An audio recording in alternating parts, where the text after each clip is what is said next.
We are back once again for installment number 6 of Exodus chapter 13, verse 17, where we just got through the 10 plagues. And now we get into the Exodus. So I'm Mark, online, known as Backhand Bard. Did a lot yesterday. Did like 2.5 hour video live stream. I'd say that might be just a little bit too long. I'm trying to dial it in, see exactly how long I want to go, what amount of time fits well in my day. I'm thinking somewhere around an hour and a half, hour 45. That might be my best bet. So we left off in the middle of the chapter 13, verse 17, the Exodus. And it came to pass when Pharaoh had let the people go, that God led them not through the way of the land of the Philistines, although that was near. For God said, lest peradventure the people repent when they see war, and they return to Egypt. But God led the people about through the way of the wilderness of the Red Sea, and the children of Israel went up harnessed out of the land of Egypt. And Moses took the bones of Joseph with him, for he had straitly sworn the children of Israel, saying, God will surely visit you, and ye shall carry up my bones away hence with you. And they took their journey from Succoth, and encamped in Etham, in the edge of the wilderness. And the Lord went before them by day in a pillar of a cloud to lead them the way, and by night in a pillar of fire to give them light, to go by day and night. He took not away the pillar of the cloud by day, nor the pillar of fire by night, from before the people. Hello, Unorma.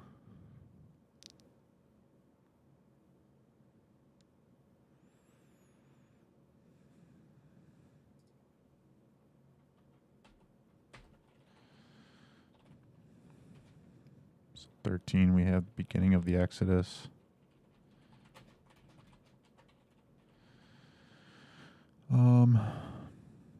So he didn't take them through the land of the Philistines. For God said, lest perchance the people repent when they see war. So he didn't take them through the land of the Philistines so they wouldn't see war and just say, let's go back to Egypt. Granted, it's pretty much what they say anyway. But I actually think this is pretty important right here. The word repent. Most people I think people mistake repent. You know, they think it just means ask for forgiveness or apologize. Repent means to turn and go the other way. At least in the, what would it be, Aramaic context? Because this would be not in Greek, but the Hebrew language. Repent when they see war. Turn and go the other way when they see war.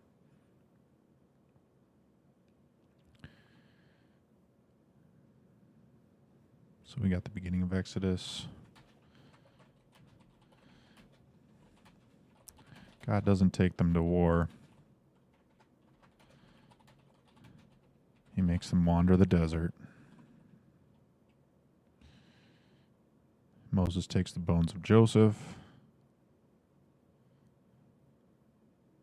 The Lord went before them by day in a pillar of a cloud.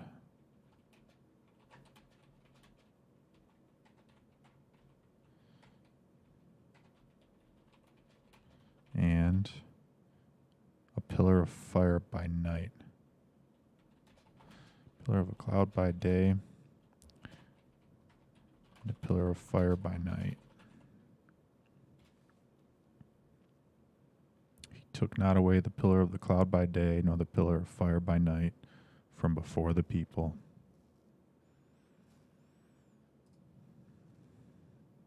And the Lord spake unto Moses, saying, Speak unto the children of Israel.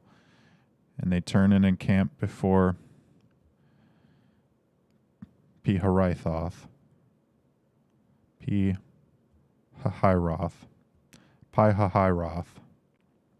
between Migdol and the sea, over against Baal-zephon, before it shall ye encamp by the sea. For Pharaoh will say of the children of Israel, They are entangled in the land. The wilderness hath shut them in, and I will harden Pharaoh's heart, that he shall follow after them. And I will be honored upon Pharaoh, and upon all his host, that the Egyptians may know that I am the Lord. And they did so. And it was told the king of Egypt that the people fled, and the heart of Pharaoh and of his servants was turned against the people. And they said, Why have we done this, that we have let Israel go from serving us? And he made ready his chariot, and took his people with him. And he took 600 chosen chariots, and all the chariots of Egypt, and captains over every one of them. And the Lord hardened the heart of Pharaoh king of Egypt, and he pursued after the children of Israel. And the children of Israel went out with an high hand. But the Egyptians pursued after them.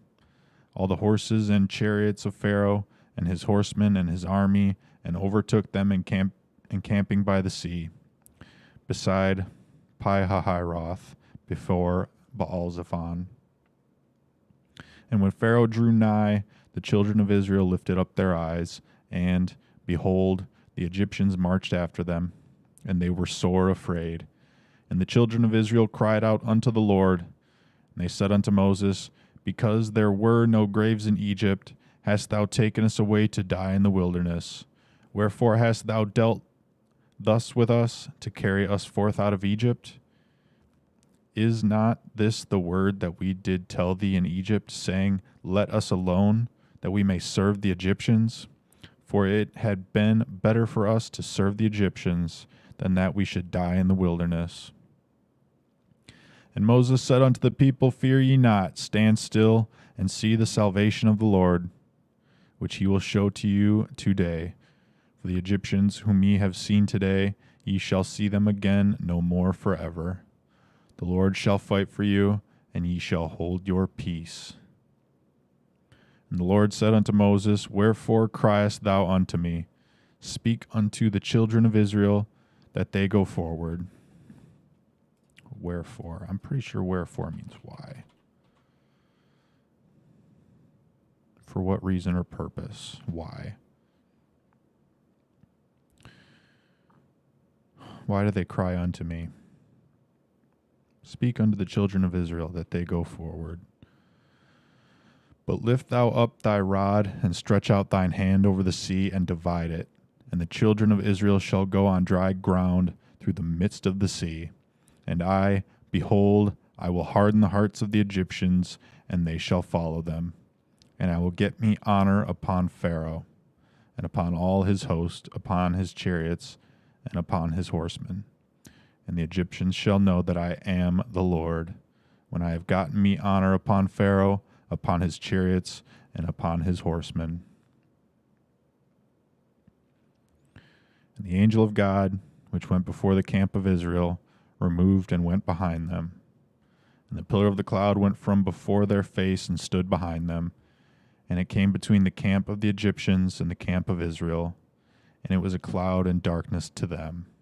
But it gave light by night to these, so that the one came not near the other all the night. And Moses stretched out his hand over the sea, and the Lord caused the sea to go back by a strong east wind all that night, and made the sea dry land, and the waters were divided.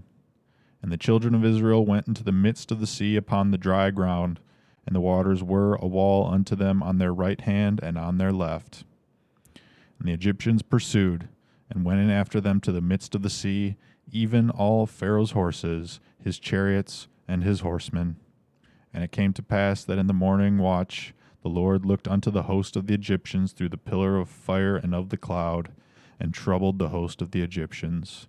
and took off their chariot wheels, that they drave them heavily. So that the Egyptians said, Let us flee from the face of Israel, for the Lord fighteth for them against the Egyptians. And the Lord said unto Moses, Stretch out thine hand over the sea, that the waters may come again upon the Egyptians, upon their chariots, and upon their horsemen. And Moses stretched forth his hand over the sea, and the sea returned to his strength when the morning appeared, and the Egyptians fled against it. And the Lord overthrew the Egyptians in the midst of the sea. And the waters returned and covered the chariots and the horsemen and all the host of Pharaoh that came into the sea after them. There remained not so much as one of them. But the children of Israel walked upon dry land in the midst of the sea, and the waters were a wall unto them on their right hand and on their left. Thus the Lord saved Israel that day out of the hand of the Egyptians. And Israel saw the Egyptians dead upon the seashore. And Israel saw that great work which the Lord did upon the Egyptians, and the people feared the Lord, and believed the Lord and his servant Moses.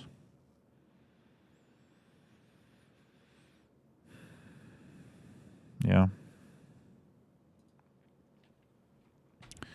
That's one of them chapters that has some vivid imagery.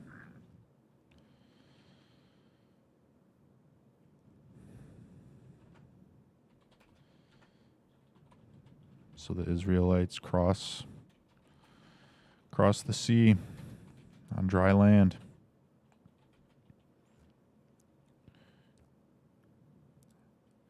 I mean, really, God's teaching them faith. Trust in me. Because, I mean, you're cornered at that point. You know, you've got the Egyptian army is closing in on you, and you're at the sea, and you've got nowhere to go. Yeah. Mr. Shackelford, welcome back. You're cornered at the sea. You're trying to run away. The Israelites are. And after the 10 plagues, you'd think both the Egyptians and the Israelites would get it by now, but they don't. And they start to fear. They start to turn to Moses, say, "Why did you bring us out here?" And it's all about showing them faith. Trust the Lord. And he parts the sea.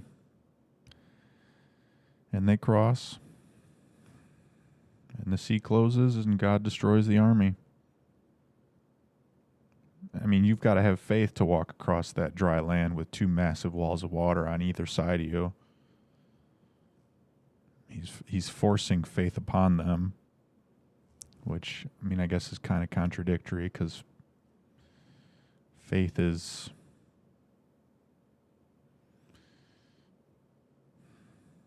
I guess something you can't really force unless you're God.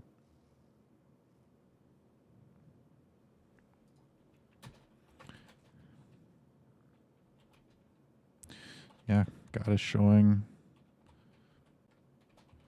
them how to have faith. Essentially.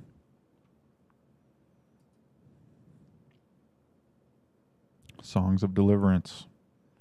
Then sang Moses and the children of Israel this song unto the Lord, and spake, saying, I will sing unto the Lord, for he hath triumphed gloriously. The horse and his rider hath he thrown into the sea. The Lord is my strength and song, and he has become my salvation. He is my God, and I will prepare him an habitation. My father's God, and I will exalt him. The Lord is a man of war. The Lord is his name. Pharaoh's chariots and his host hath he cast into the sea. His chosen captains also are drowned in the Red Sea. The depths have covered them. They sank into the bottom as a stone. Thy right hand, O Lord, is become glorious in power.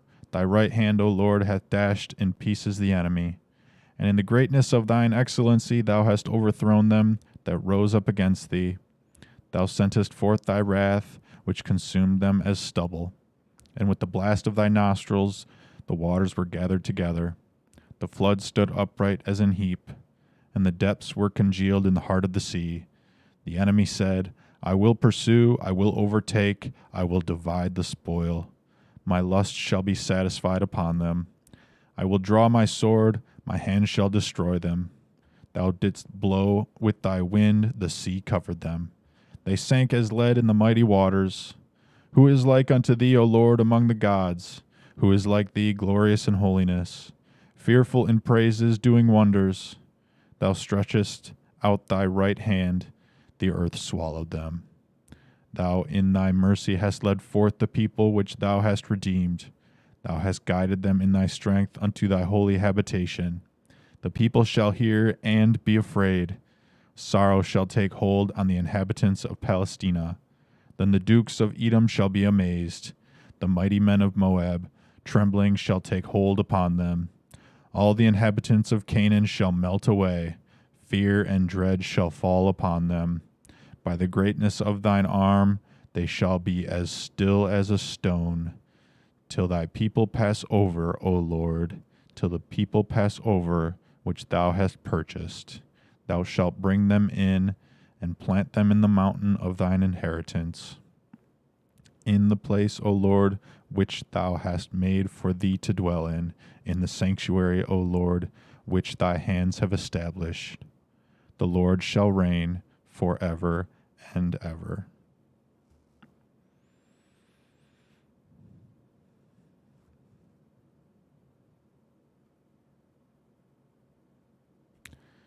For the horse of Pharaoh went in with his chariots and with his horsemen into the sea. And the Lord brought again the waters of the sea upon them. But the children of Israel went on dry land in the midst of the sea. And Miriam the prophetess, the sister of Aaron, took a timbrel in her hand, and all the women went out after her with timbrels and with dances. And Miriam answered them, Sing ye to the Lord, for he hath triumphed gloriously. The horse and his rider hath he thrown into the sea. So Moses brought Israel from the Red Sea, and they went out into the wilderness of Shur. And they went 3 days in the wilderness, and found no water. And when they came to Marah, they could not drink of the waters of Marah, for they were bitter. Therefore the name of it was called Marah. And the people murmured against Moses, saying, What shall we drink? And he cried unto the Lord, and the Lord showed him a tree, which when he had cast into the waters were made sweet. There he made for them a statute and an ordinance, and there he proved them. And said, If thou wilt diligently hearken to the voice of the Lord thy God, and wilt do that which is right in his sight, and wilt give ear to his commandments, and keep all his statutes, I will put none of these diseases upon thee, which I have brought upon the Egyptians, for I am the Lord that healeth thee. And they came to Elim, where were 12 wells of water, and 70 palm trees, and they encamped there by the waters.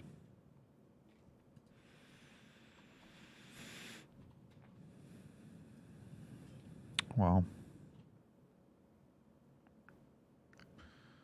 The Song of Deliverance.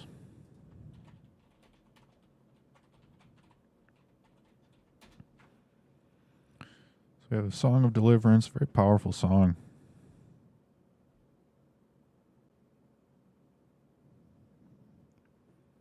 I mean, it doesn't flow that great, but that's probably my fault and probably translation's fault.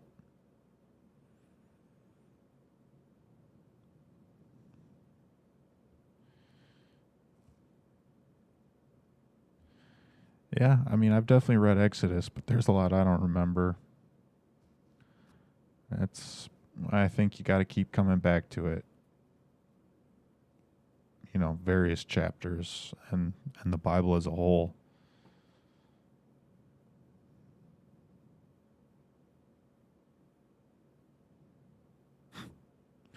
Yeah. Yep, I bet any song intended to be sang in Hebrew sounds better in Hebrew than Old English. Yeah. Psalms, man, that I don't know what to expect with Psalms. It's either going to be really good or it's going to be a slog. I think it'll be good. It'll be like little short stories, hymns, prayers, as opposed to generations and long paragraphs.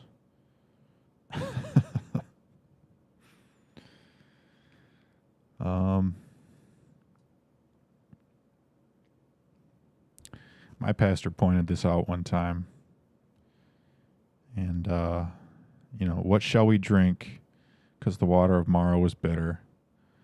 And the Lord showed him a tree, which, when he had cast into the waters were made sweet. Kind of sounds familiar. Like how Jesus was put on a tree. And that tree ended up being salvation. It made the waters sweet.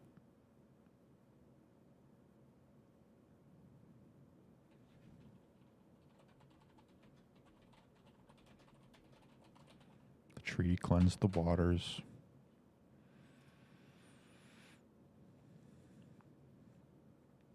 And they took their journey from Elim, and all the congregation of the children of Israel came unto the wilderness of Sin, which is between Elim and Sinai, on the 15th day of the second month after their departing out of the land of Egypt.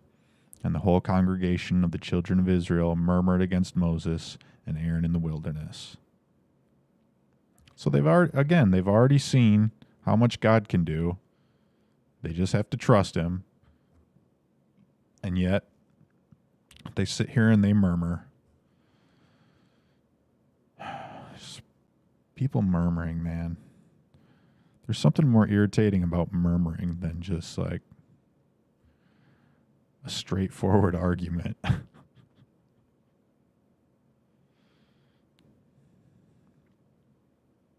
the children of Israel said unto them, Would to God we had died by the hand of the Lord in the land of Egypt, when we sat by the flesh pots, and when we did eat bread to the full. For ye have brought us forth into this wilderness, to kill this whole assembly with hunger.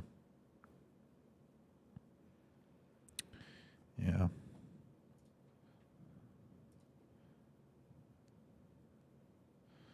We sat by the flesh pots, and when we did eat bread to the full, for ye have brought us forth into this wilderness. I see a lot of similarities here between modern day. People want comfort and security at the expense of freedom. And that's what it takes to be free. To be completely free, to be completely self-dependent, you're going to be hungry. You're going to be in danger. But you have the joy of relying on yourself and relying on God. You don't have to bow to anyone else. But so many people just want this. They want full stomachs and security and comfort.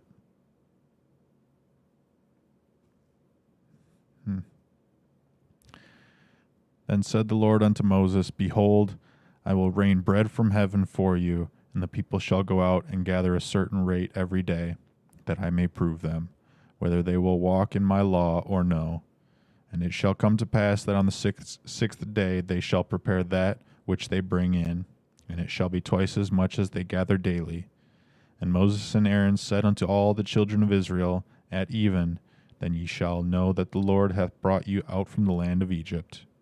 And in the morning, then ye shall see the glory of the Lord, for that he heareth your murmurings against the Lord.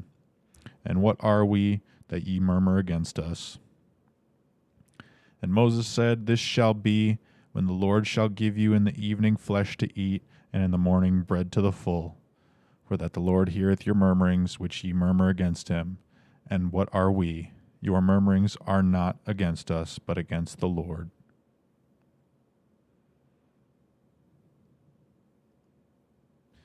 Yeah, people just want someone to point the finger to, so Moses and Aaron are physically there, so it's easy to point the finger at them. It's tough to point the finger at God because you don't know which direction to point. And Moses spake unto Aaron, say unto all the congregation of the children of Israel, Come near before the Lord, for he hath heard your murmurings. And it came to pass, as Aaron spake unto the whole congregation of the children of Israel, that they looked toward the wilderness, and, behold, the glory of the Lord appeared in the cloud. And the Lord spake unto Moses, saying, I have heard the murmurings of the children of Israel. Speak unto them, saying, At even ye shall eat flesh, and in the mornings ye shall be filled with bread, and ye shall know that I am the Lord your God. And it came to pass that at even the quails came up and covered the camp, and in the morning the dew lay round about the host. And when the dew that lay was gone up, behold, upon the face of the wilderness there lay a small round thing, as small as the hoar frost on the ground. And when the children of Israel saw it, they said one to another, It is manna, for they wist not what it was. And Moses said unto them, This is the bread which the Lord hath given you to eat. This is the thing which the Lord hath commanded. Gather of it every man according to his eating, an omer for every man. According to the number of your persons, take ye every man for them which are in the tents. And the children of Israel did so, and gathered, some more, some less. And when they did meet it with an omer, he that gathered much had nothing over, and he that gathered little had no lack. They gathered every man according to his eating. And Moses said, Let no man leave of it till the morning. Notwithstanding, they hearkened not unto Moses. But some of them left of it until the morning, and it bred worms and stank. And Moses was wroth with them. And they gathered it every morning, every man according to his eating. And when the sun waxed hot, it melted. And it came to pass that on the 6th day they gathered twice as much bread, 2 omers for one man. And all the rulers of the congregation came and told Moses. And he said unto them, This is that which the Lord hath said, Tomorrow is the rest of the holy Sabbath unto the Lord. Bake that which ye will bake today, and seethe that ye will seethe. And that which remaineth over lay up for you to be kept until the morning. And they laid it up until the morning, as Moses bade. And it did not stink, neither was there any worm therein. And Moses said, Eat that today, for today is a Sabbath unto the Lord. Today ye shall not find it in the field. 6 days ye shall gather it, but on the 7th day, which is the Sabbath, in it there shall be none. And it came to pass that there went out some of the people on the 7th day for to gather, and they found none. And the Lord said unto Moses, How long refuse ye to keep my commandments and my laws? See, for that the Lord hath given you the Sabbath, therefore he giveth you on the 6th day the bread of 2 days. Abide ye every man in his place, let no man go out of his place on the 7th day. So the people rested on the 7th day, and the house of Israel called the name thereof manna. And it was like coriander seed, white, and the taste of it was like wafers made with honey.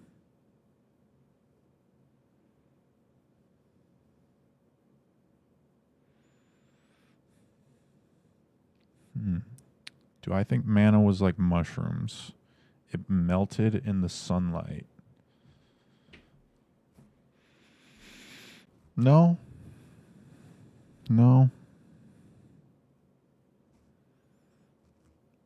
I think there's some things in the Bible that you kind of got to read between the lines, and some of it that should be taken a little more literally. I mean, it pretty much describes what it was. It was basically like dough, and they had to bake it, make bread out of it,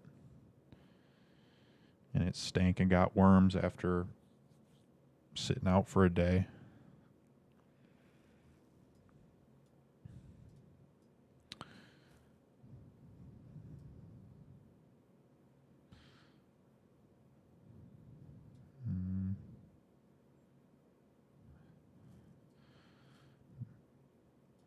me see here. Let's go back and look.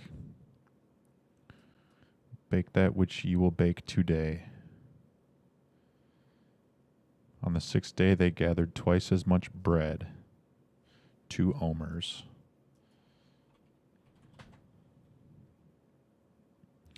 An ancient Hebrew unit of dry capacity, equal to 1/10 ephah.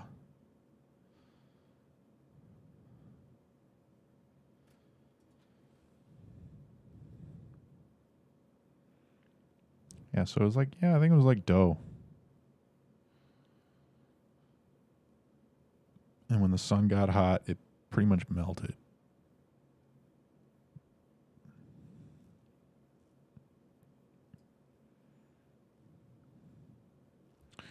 Last chapter, paragraph. And Moses said, This is the thing which the Lord commandeth. Fill an omer of it to be kept for your generations, that they may see the bread wherewith I have fed you in the wilderness, when I brought you forth from the land of Egypt.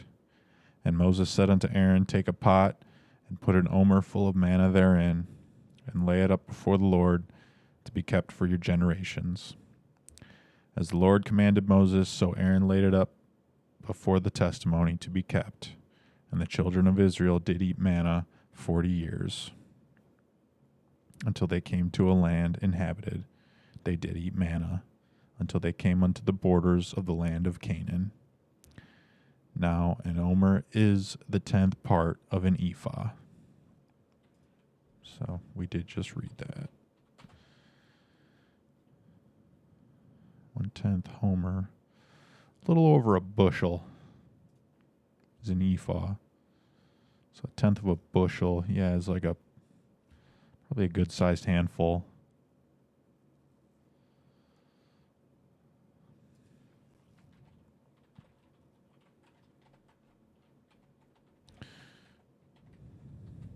So 16, what do we got here?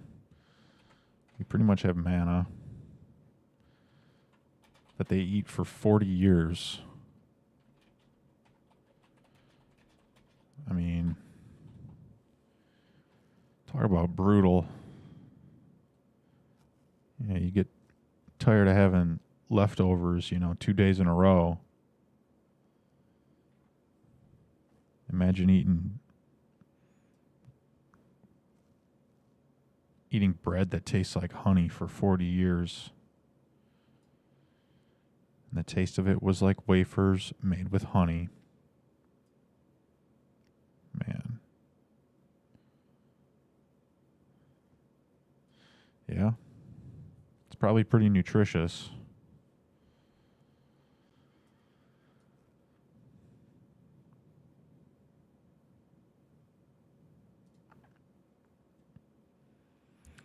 And all the congregation of the children of Israel journeyed from the wilderness of Sin, after their journeys according to the commandment of the Lord, and pitched in Rephidim, and there was no water for the people to drink.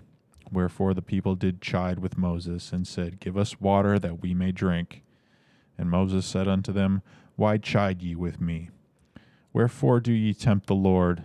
And the people thirsted there for water, and the people murmured against Moses, and said, Wherefore is this that thou hast brought us up out of Egypt, to kill us and our children and our cattle with thirst? And Moses cried unto the Lord, saying, What shall I do unto this people? They be almost ready to stone me. And the Lord said unto Moses, Go on before the people, and take with thee of the elders of Israel, and thy rod, wherewith thou smotest the river, take in thine hand, and go. Behold, I will stand before thee there upon the rock in Horeb, and thou shalt smite the rock, and there shall come water out of it, that the people may drink. And Moses did so in the sight of the elders of Israel, and he called the name of the place Massah and Meribah, because of the chiding of the children of Israel, and because they tempted the Lord, saying, Is the Lord among us or not?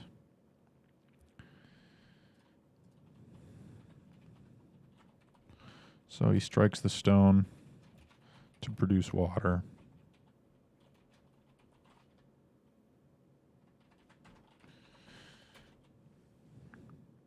Then came Amalek and fought with Israel in Rephidim. And Moses said unto Joshua, Choose us out men, and go out, fight with Amalek. Tomorrow I will stand on the top of the hill with the rod of God in my hand. So Joshua did as Moses had said to him, and fought with Amalek. And Moses, Aaron, and Hur went up to the top of the hill. And it came to pass, when Moses held up his hand, that Israel prevailed. And when he let down his hand, Amalek prevailed. But Moses' hands were heavy, and they took a stone and put it under him, and he sat thereon, and Aaron and Hur stayed up his hands, the one on the one side, and the other on the other side. And his hands were steady until the going down of the sun. And Joshua discomfited Amalek and his people with the edge of the sword. And the Lord said unto Moses, Write this for a memorial in a book, and rehearse it in the ears of Joshua, for I will utterly put out the remembrance of Amalek from under heaven. And Moses built an altar, and called the name of it Yehovah Nissi. For he said, Because the Lord hath sworn that the Lord will have war with Amalek from generation to generation. So Moses strikes the stone to produce water. Then Moses holds his hands up,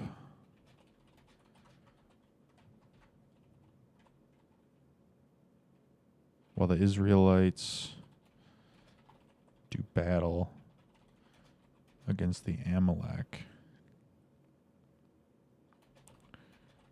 which causes them to win.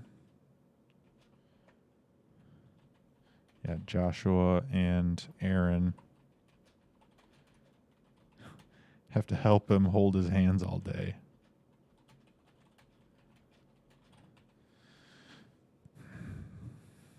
Yeah, that's a very, very strange picture. You know, what is the importance of that?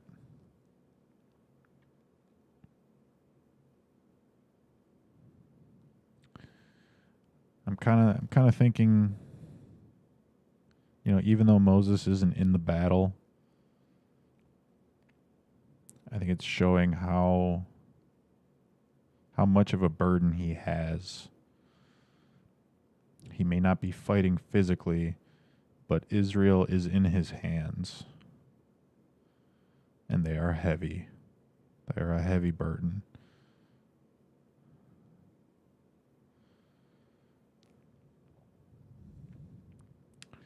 Could be foreshadowing of Christ on the cross with his hands outstretched. Yeah, I can see that.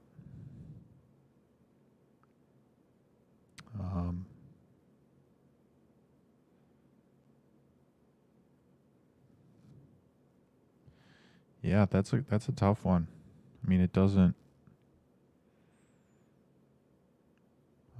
expand on it at all. When Moses held up his hand, that Israel prevailed, and when he let down his hand, Amalek prevailed. So it was, the responsibility was on Moses to lift Israel up.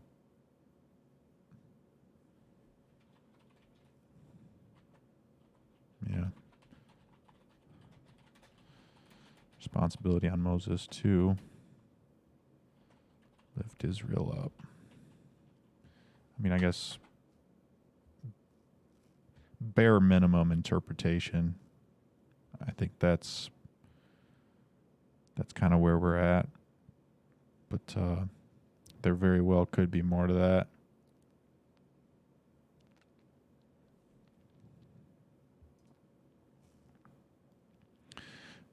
When Jethro, the priest of Midian, Moses' father-in-law, heard of all that God had done for Moses and for Israel his people, and that the Lord had brought Israel out of Egypt, then Jethro, Moses' father-in-law, took Zipporah, Moses' wife, after he had sent her back, and her 2 sons, of which the name of the one was Gershom. For he said, I have been an alien in a strange land, and the name of the other was Eleazar. For the God of my father, said he, was mine help, and delivered me from the sword of Pharaoh. And Jethro, Moses' father-in-law, came with his sons and his wife unto Moses into the wilderness, where he encamped at the mount of God. And he said unto Moses, I, thy father-in-law Jethro, am come unto thee, and thy wife and her 2 sons with her. And Moses went out to meet his father-in-law, and did obeisance, and kissed him. And they asked each other of their welfare, and they came into the tent.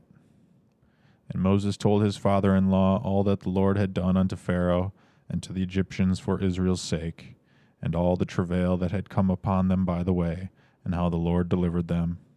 And Jethro rejoiced for all the goodness which the Lord had done to Israel, whom he had delivered out of the hand of the Egyptians. And Jethro said, Blessed be the Lord, who hath delivered you out of the hand of the Egyptians, and out of the hand of Pharaoh, who hath delivered the people from under the hand of the Egyptians. Now I know that the Lord is greater than all gods, for in the thing wherein they dealt proudly, he was above them. And Jethro, Moses' father-in-law, took a burnt offering and sacrifices for God. And Aaron came, and all the elders of Israel, to eat bread with Moses' father-in-law before God.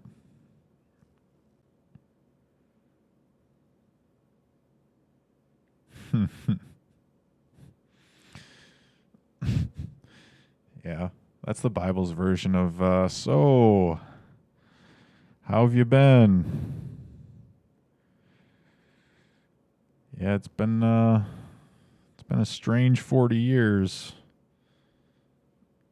I wonder, I don't know, I wonder if it's been 40 years now, or if it was just saying that they ate manna for 40 years.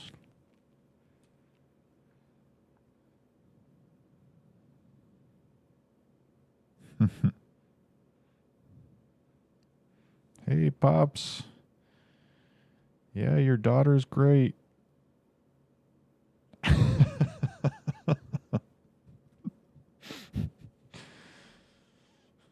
got any meat?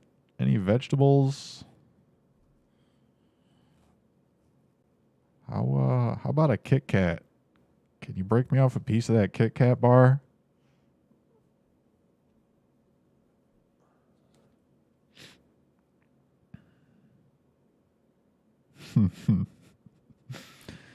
And it came to pass on the morrow that Moses sat to judge the people. The people stood by Moses from the morning unto the evening. And when Moses' father-in-law saw all that he did to the people, he said, What is this thing that thou doest to the people? Why sittest thou thyself alone, and all the people stand by thee from morning unto even? And Moses said unto his father-in-law, Because the people come unto me to inquire of God. When they have a matter, they come unto me, and I judge between one and another, and I do make them know the statutes of God and his laws. And Moses' father-in-law said unto him, The thing that thou doest is not good. Thou wilt surely wear away both thou and this people that is with thee, for this thing is too heavy for thee. Thou art not able to perform it thyself alone. I mean, maybe that's a callback to him holding his hands up. It's too heavy for one person. Thou art not able to perform it thyself alone. Hearken now unto my voice. I will give thee counsel, and God shall be with thee. Be thou for the people to God word, that thou mayest bring the causes unto God. And thou shalt teach them ordinances and laws, and shalt show them the way wherein they must walk, and the work that they must do. Yeah, his father-in-law is a smart man. Don't take on their responsibility for them. Show them how to carry that responsibility themselves. Moreover, thou shalt provide out of all the people able men, such as fear God, men of truth, hating covetousness, and place such over them, to be rulers of thousands, and rulers of hundreds, rulers of 50s, and rulers of 10s. And let them judge the people at all seasons, and it shall be, that every great matter they shall bring unto thee, but every small matter they shall judge. So shall it be easier for thyself, and they shall bear the burden with thee. If thou shalt do this thing, and God command thee so, then thou shalt be able to endure, and all this people shall also go to their place in peace.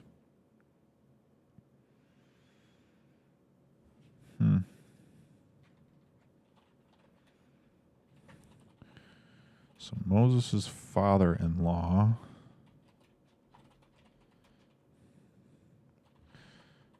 basically counsels him into setting up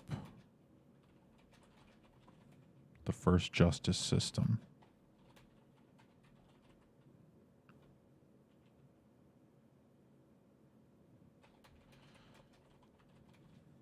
So that there may be a standard of practice and precedent that not every case is brought to Moses. The people can govern themselves.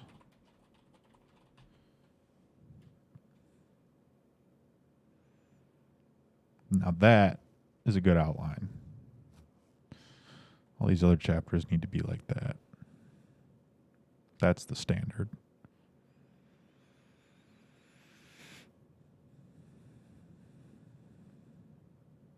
So Moses hearkened to the voice of his father-in-law and did all that he had said. And Moses chose able men out of all Israel and made them heads over the people, rulers of thousands, rulers of hundreds, rulers of 50s, and rulers of 10s. And they judged the people at all seasons. The hard causes they brought unto Moses, but every small matter they judged for themselves. And Moses let his father-in-law depart, and he went his way into his own land.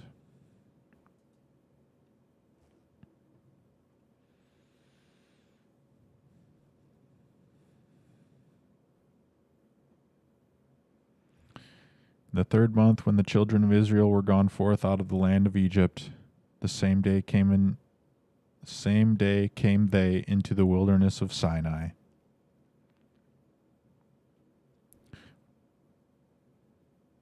So in the 3rd month, we're definitely not 40 years. They were only mentioning that in terms of the manna. They ate it for 40 years. Because right now, we're in the 3rd month after leaving Egypt. And I'll bet they're already tired of manna.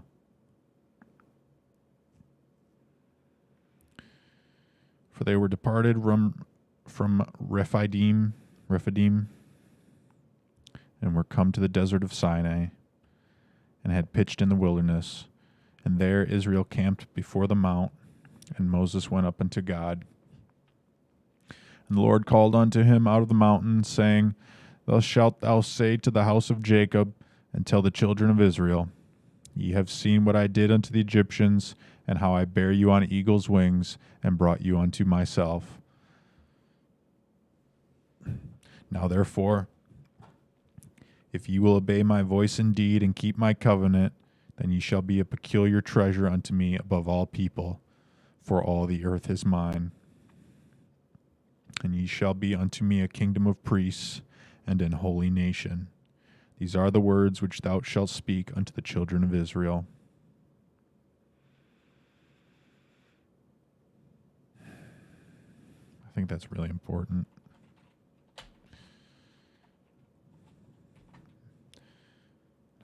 Verse 6.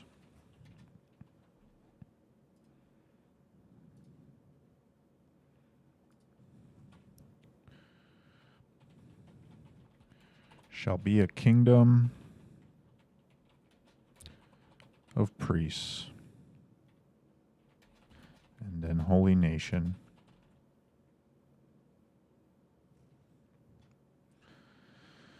I think that's where the Jews went wrong.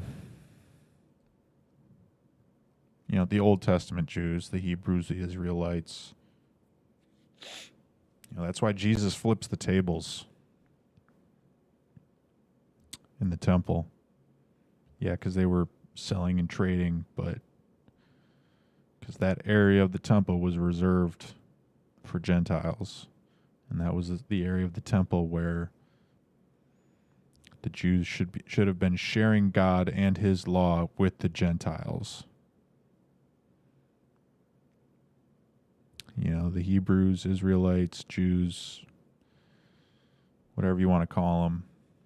This God right here is saying, ye shall be, he's saying what they are to him, unto me a kingdom of priests and an holy nation. The purpose of God's chosen people was not to be chosen for redemption or salvation or to be special. Like they were the only ones that would make it into heaven. They were chosen to be priests, to show the world the truth about God, to turn the rest of the world away from paganism, away from demonism and Satanism. And you get into the New Testament in Jesus's era and ministry, and that's what Jesus gets mad at.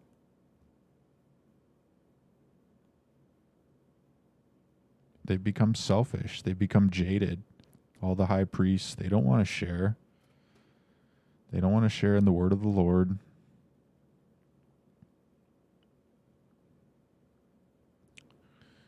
They look down on outsiders.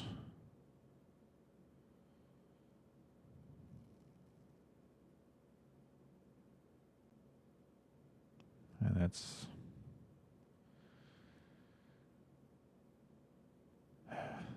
it. I mean, Israel had so much history and so much going for them, and all they had to do was have faith and preach God's word to the world. And that's where they went wrong.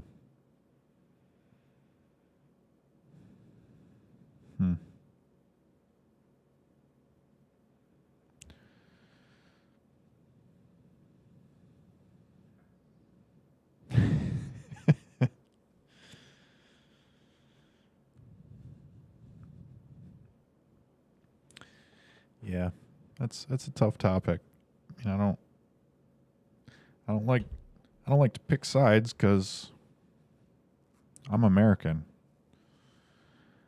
I'm tired of picking sides for other countries. Like, I'm American, man. Protect America. Work for America. Give thanks and praise to the Lord. But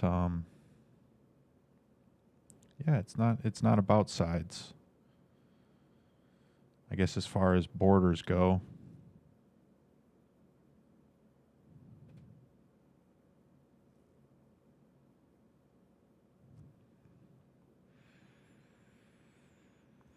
and Moses came and called for the elders of the people and laid before their faces all these words which the Lord commanded him. And all the people answered together and said, all that the Lord hath spoken we will do. And Moses returned the words of the people unto the Lord.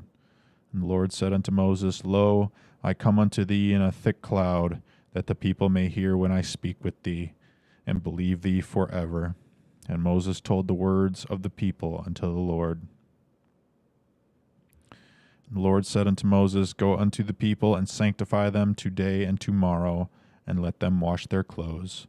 And be ready against the third day, for the third day the Lord will come down in the sight of all the people upon Mount Sinai. And thou shalt set bounds unto the people round about, saying, take heed to yourselves, that ye go not up into the mount, or touch the border of it. Whosoever toucheth the mount shall be surely put to death. There shall not an hand touch it, but he shall surely be stoned, or shot through. Whether it be beast or man, it shall not live. When the trumpet soundeth long, they shall come up to the mount. And Moses went down from the mount unto the people, and sanctified the people, and they washed their clothes. And he said unto the people, be ready against the third day, come not at your wives.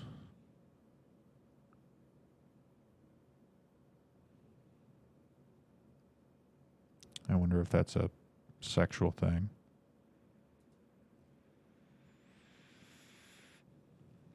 it came to pass on the third day in the morning that there were thunders and lightnings and a thick cloud upon the mount, and the voice of the trumpet exceeding loud, so that all the people that was in the camp trembled. And Moses brought forth the people out of the camp to meet with God, and they stood at the nether part of the mount. And Mount Sinai was altogether on a smoke, because the Lord descended upon it in fire. And the smoke thereof ascended as the smoke of a furnace, and the whole mount quaked greatly. And when the voice of the trumpet sounded long, and waxed louder and louder, Moses spake, and God answered him by a voice. And the Lord came down upon Mount Sinai on the top of the mount, and the Lord called Moses up to the top of the mount, and Moses went up. And the Lord said unto Moses, Go down, charge the people, lest they break through unto the Lord to gaze, and many of them perish. And let the priests also which come near to the Lord sanctify themselves, lest the Lord break forth upon them. And Moses said unto the Lord, The people cannot come up to Mount Sinai, for thou chargedst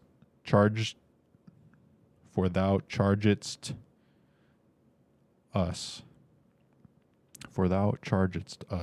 saying, Set bounds about the mount, and sanctify it. And the Lord said unto him, Away, get thee down, and thou shalt come up, thou and Aaron with thee. But let not the priests and the people break through to come up unto the Lord, lest he break forth upon them. So Moses went down unto the people, and spake unto them.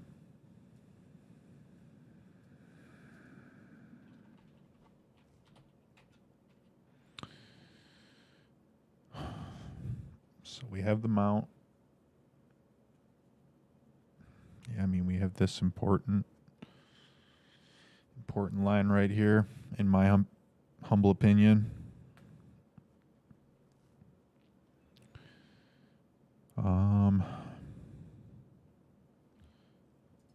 So God basically wants to show himself to the people. Maybe not in a direct way, but a way.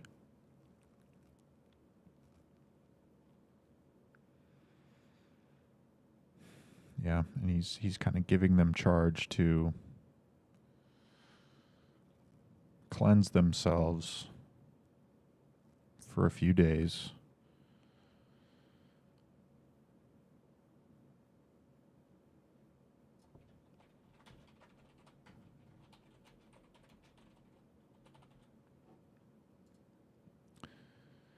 And God spake all these words, saying, I am the Lord thy God, which have brought thee out of the land of Egypt, out of the house of bondage. Thou shalt have no other gods before me. Thou shalt not make unto thee any graven image, or any likeness of any thing that is in heaven above, or that is in the earth beneath, or that is in the water under the earth. Thou shalt not bow down thyself to them, nor serve them. For I, the Lord thy God, am a jealous God, visiting the iniquity of the fathers upon the children unto the third and fourth generation of them that hate me, and showing mercy unto thousands of them that love me, and keep my commandments. Thou shalt not take the name of the Lord thy God in vain, for the Lord will not hold him guiltless that taketh his name in vain. Remember the Sabbath day to keep it holy. 6 days shalt thou labor, and do all thy work, but the seventh day is the Sabbath of the Lord thy God.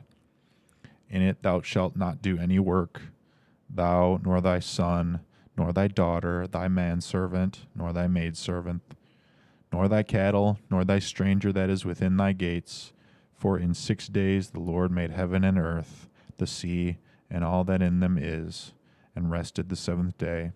Wherefore the Lord blessed the Sabbath day, and hallowed it.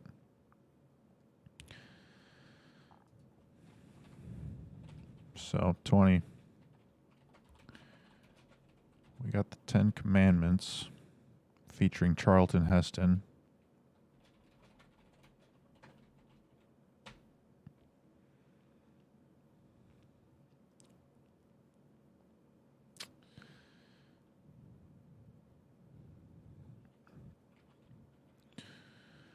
So, the first one,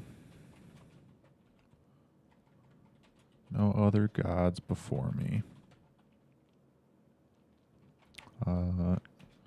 No idolatry.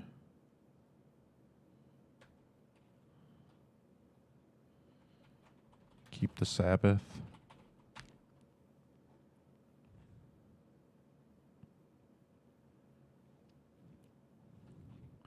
Honor thy father and thy mother, that thy days may be long upon the land which the Lord thy God giveth thee. Honor thy father and mother. Thou shalt not kill.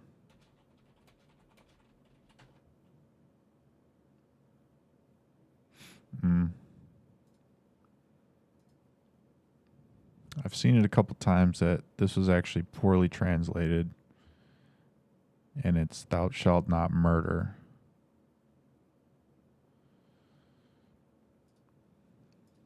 Because you got to kill. You got to kill beasts to eat. And you have every right to kill in self-defense. Thou shalt not murder.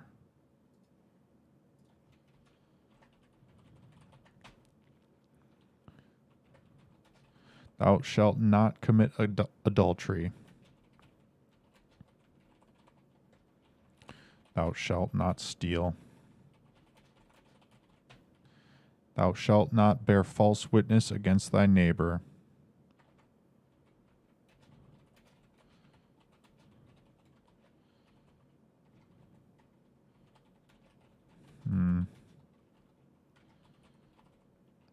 Wow. Man, I wish I could type.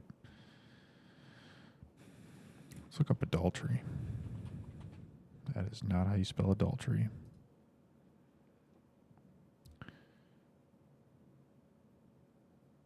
Voluntary sexual intercourse between a married person and someone other than that person's current spouse or partner.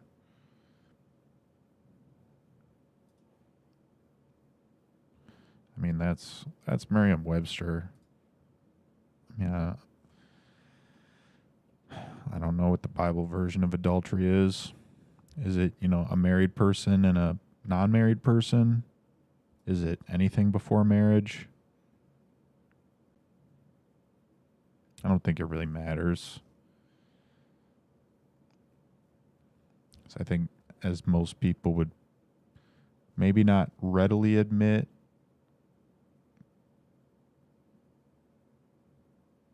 but may admit, that pang of guilt you feel afterwards, with someone you really aren't married to. I think that pang of guilt is proof enough that it's sinful. Is pang the right word? A sharp attack of mental anguish. That is the right word. Man, I nailed that one.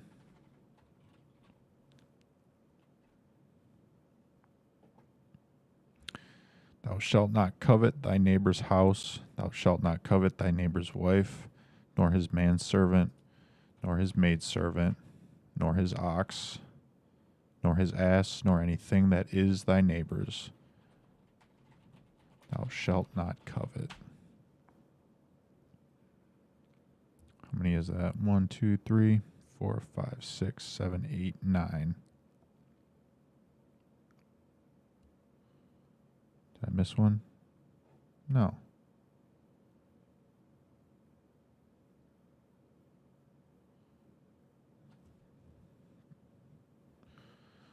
1, 2, 3, 4, 5, 6, 7, 8, 9.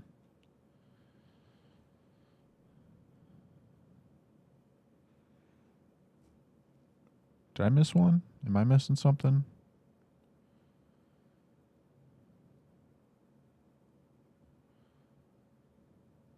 And all the people saw the thunderings and the lightnings and the noise of the trumpet and the mountain smoking. And when the people saw it, they removed and stood afar off. And they said unto Moses, Speak thou with us, and we will hear. But let not God speak with us, lest we die. And Moses said unto the people, Fear not, for God is come to prove you, and that his fear may be before your faces, that ye sin not. And the people stood afar off, and Moses drew near unto the thick darkness where God was.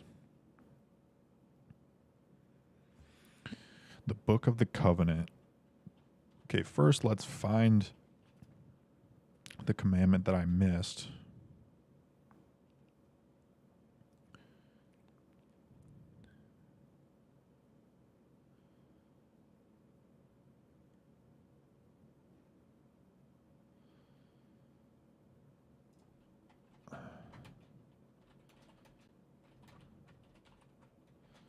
So I am the Lord thy God, no other gods before me. That's the same, right?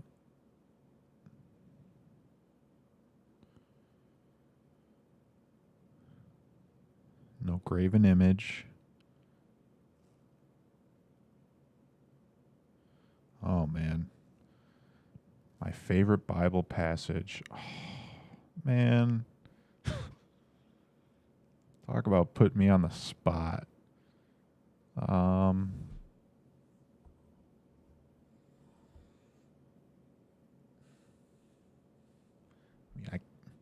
I can't even figure out what the 10 Commandments are. I seem to have misplaced one. Oh, there it is. Thou shalt not take the name of the Lord thy God in vain.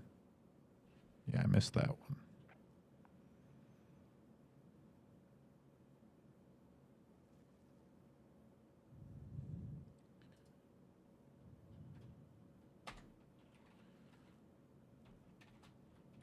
So those are together. No other gods before me, no idolatry. Keep the Sabbath. All right, let me just finish this list. I will find a passage that I really like.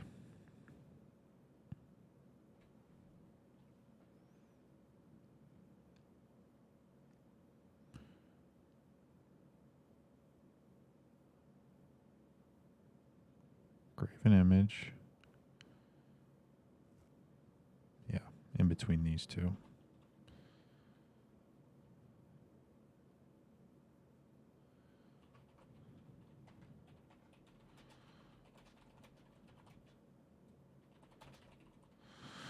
The Lord thy God's name in vain. Okay, there's 10. Okay. Isaiah 45:7. I might stop there.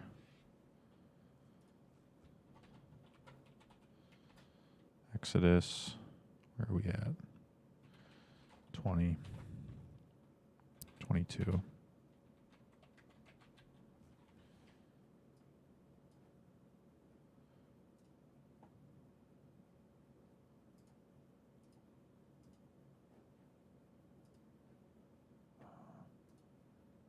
Come on. Isaiah 45. It's towards the end of the Old Testament, right? 45:7.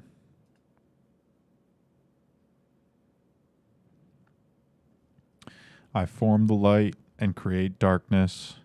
I make peace and create evil. I, the Lord, do all these things. What's a good color for? I'm thinking purple for Twitch. Purple highlighter for Twitch chat. For the ones that chat directs me to.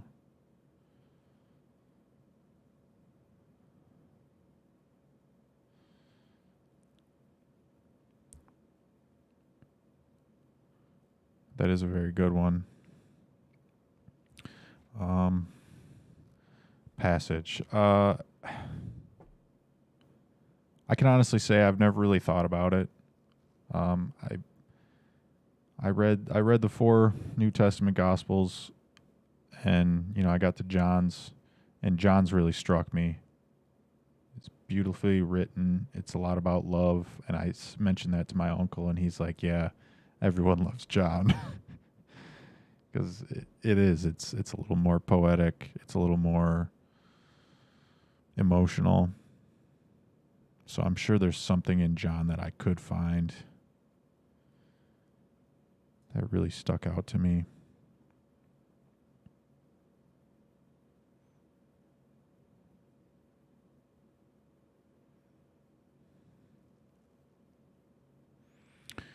Yes, Mr. Rosen, we appreciate you being here.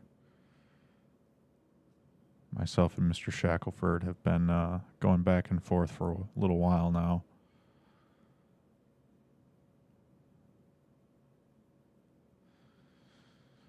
Reading the Bible is the bare minimum. I think that is a good statement. Dude, I'll even put that in here.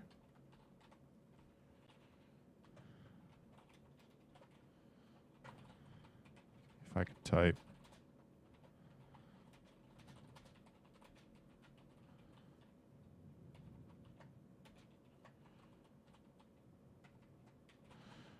Rosen. Fjert.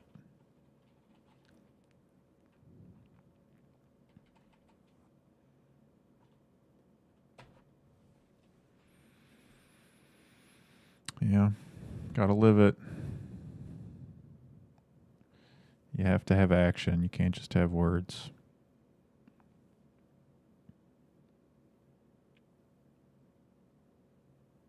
You know, maybe I think I do have I really might have a favorite passage. Okay, 1 second. Oh man, am I going to find it? Probably not. Is it Acts? Oh, Marcus. Come on.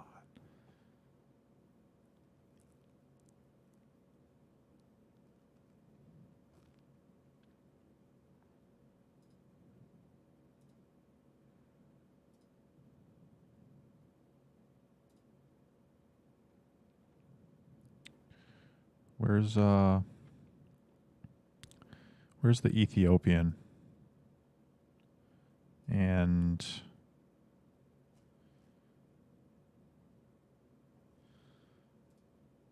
oh shoot. Is it Ephesians? No, I think it's Acts. Malta. Don't spoil Job for me, because I keep hearing Job. I always hear the name Job. I see the name Job. And I know there's probably something special about Job, but I don't know anything about Job or the book of Job or his story. I don't know anything. So just don't spoil it for me. I'm really looking forward to it. I don't know anything about Job, and I've gone to Catholic school my whole life. Oh man.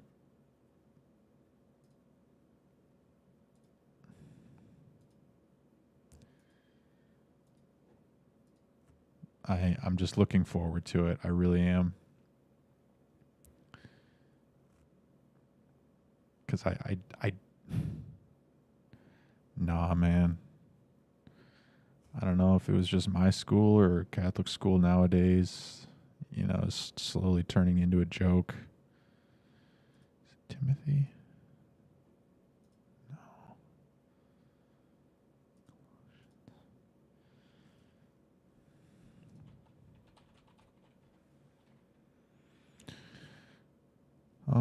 Yeah, that was yeah, I went to Catholic grade school and high school, and it's kind of partly, not completely, why I'm doing this, but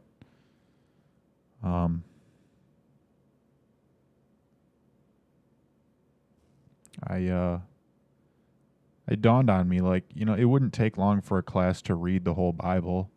You know, if a class is 45, 48 minutes long every day and you guys are reading, get through it very quickly. You know, you'd probably get through it in a semester, if not a semester, you know, a whole year. And it just kind of dawned on me, how come we never once got through the whole thing?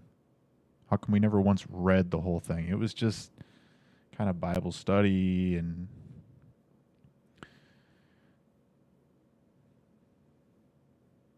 man, I mean, again, you're not wrong. Mr. Rosen, you've got some wisdom and I appreciate you being here. Cuz you do have some wisdom. I can tell. It is very personal, but at the same time it's meant to be shared. And I guess that's one of the other reasons I'm kind of doing this. Is I want to go on my personal journey, but I also want it to be shared alike.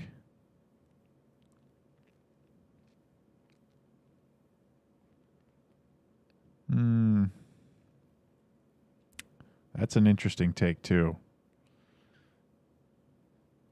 Reading the Bible alone is spiritually dangerous, especially when you're young and dumb.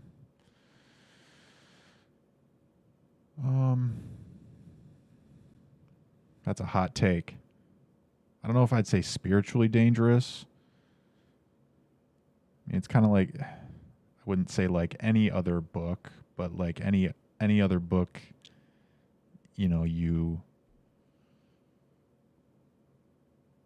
read it at different stages in your life and you get a lot of different things out of it. You've had different experiences. You see things in different lights.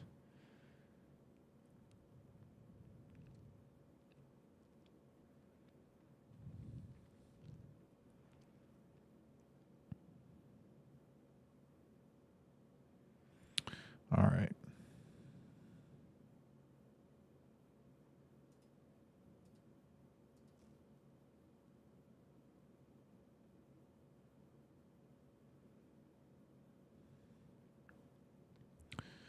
Things in the Old Testament, especially, that are very hard to digest without the help of someone more wise than you. It has made my journey more difficult, at least. The Lord in the Old Testament is considerably more hardcore overall. Yeah, Mr. Shackelford and I actually talked about that a little bit yesterday. About how the Old Testament, and especially the early books, God takes a lot more direct action compared to the later books of the Old Testament and the New Testament. It's like very direct, and now he's more hands off.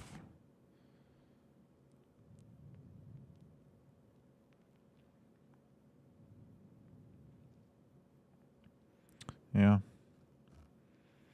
I'd say I'm pretty much done reading for today. I think leaving it off at the Ten Commandments is a pretty good spot.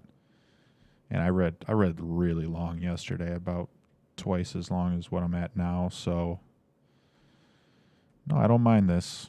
Having a little bit of a discussion.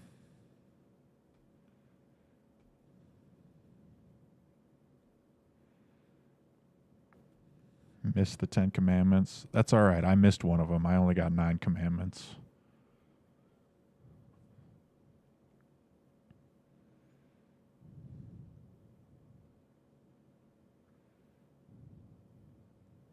No, it's true. If God made all things, then the devil has to be by his design as well. Yeah, but so are we. There's evil and monsters inside of us, but the difference is, do we let them control us, or do we learn how to contain them and utilize them at the right time if necessary?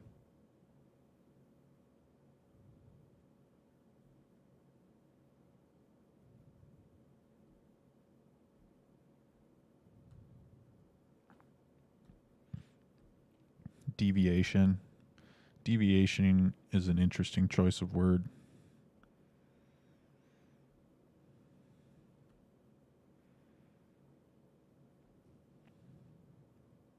Free will, essentially.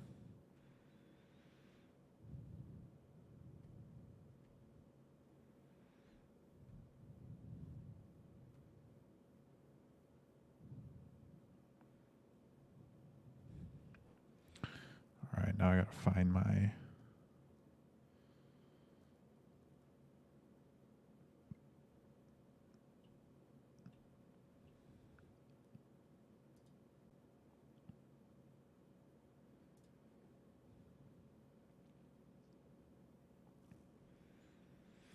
All right, Mr. Rosen, I think I found my favorite passage.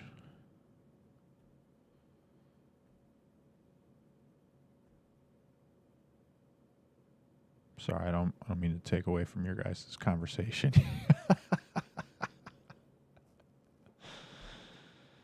I think ultimately his plan is for us to learn and be more like him.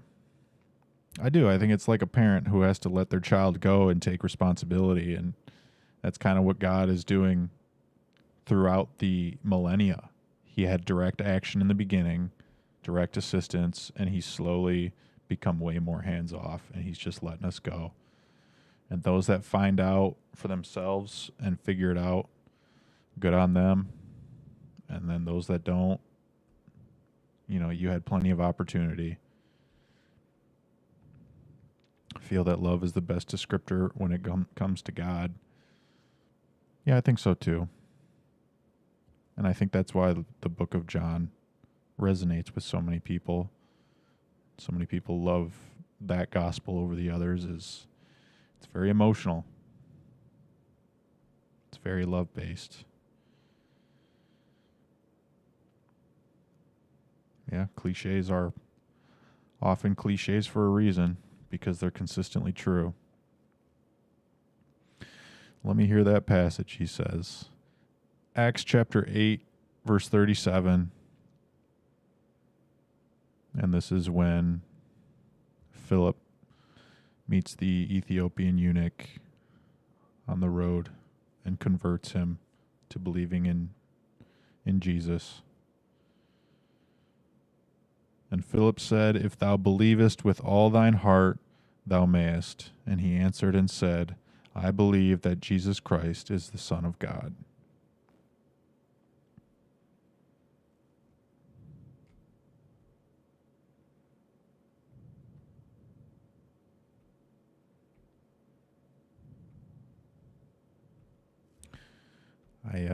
I particularly like that one just because modern Bibles tend to leave it out. And I think that's the trick that the devil plays. He can't destroy the Bible, he can't get rid of it, but he can slowly change it.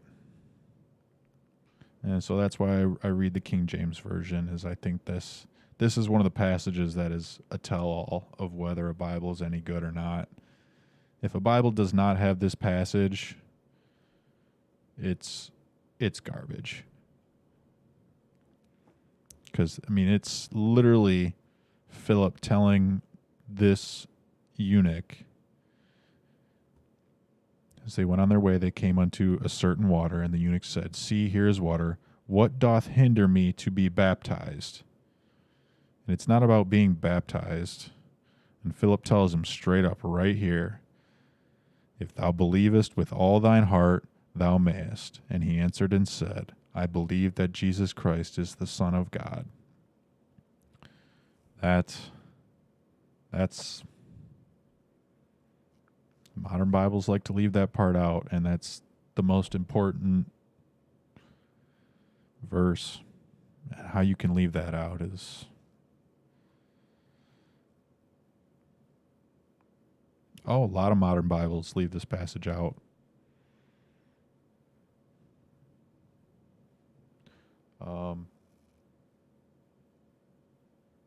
I had a New Revised Standard Version that I liked because that's, what the scholars use, apparently. And I looked and it didn't have it in it.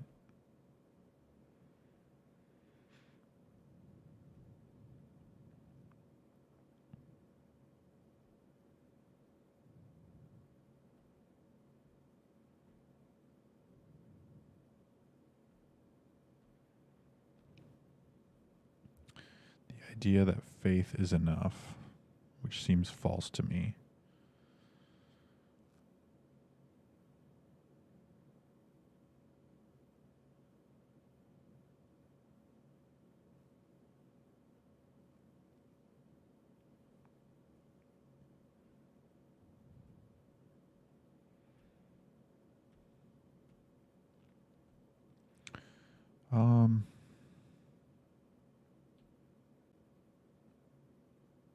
Yeah, I think faith is obviously a very important part of it, and he's trying to teach that to the Israelites. God is in these early books to trust him. But then you also have to take responsibility for yourself. And I think that's the best example that Jesus was he didn't deserve what he got. He didn't deserve that burden, and yet he carried it anyway. So you need to have faith in God, and you need to carry your burdens, whether you deserve them or not.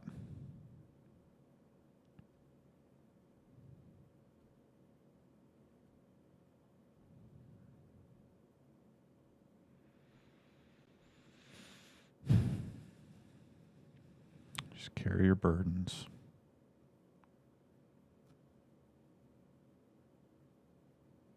Jesus didn't deserve it, but he just took it and he picked it up and he carried it and they hung him on it.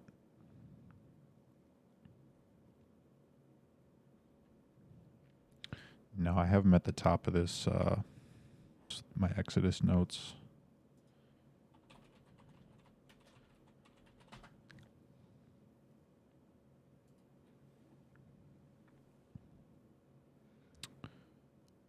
The ecumenical councils. Was that the Council of Nicaea?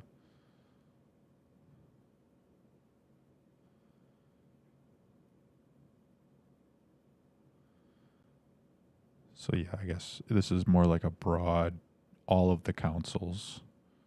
Council of Nicaea would have been one of them.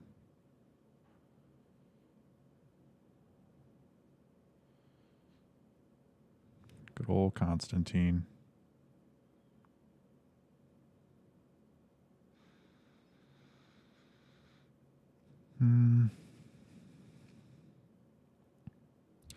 Yeah, I'll read through some of these. First 7 ecumenical councils. Circumstances. All were called by a Roman emperor.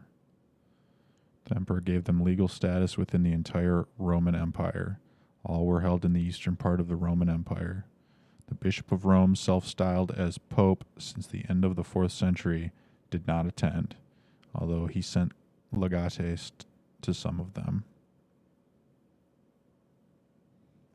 Yeah, I've thought about that too. I mean, there's enough going on here where I could branch off into like literally just Wikipedia pages, just like this you're saying here. And I could read this whole thing, get a good grasp of it, and then go off on a couple tangent pages.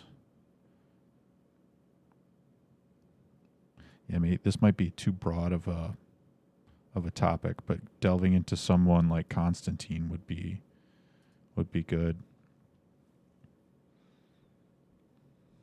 I thought about doing that for authors. You know, because after the Bible, there's a few books I have in mind, and I was thinking about reading the Wikipedia page of the author before I start the book. Kind of like what you're recommending, Mr. Shackelford.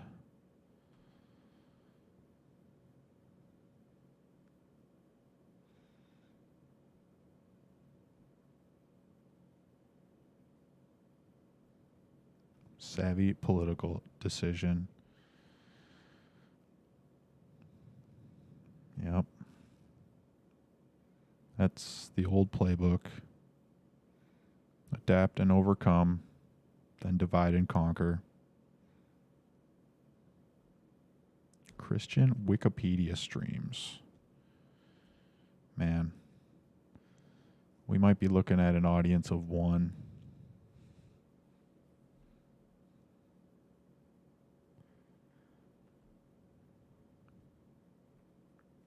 But that's all right. I enjoy it too.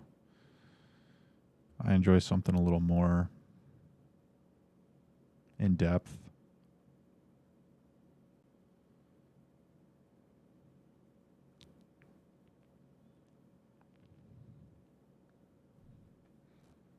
I wonder if I can do Gregorian chant in the background, like really quiet.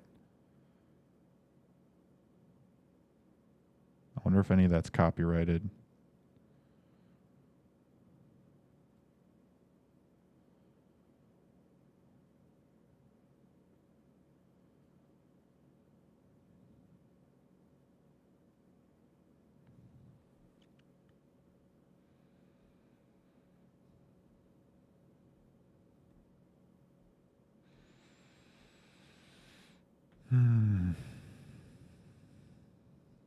Maybe I should make my meme while we're sitting here chatting.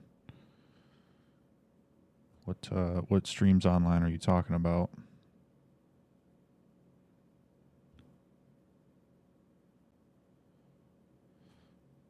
What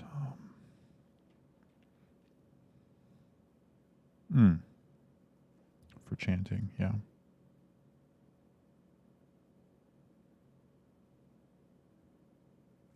I have a whole playlist on Spotify. I kind of got into it for a while, but I haven't bothered recently.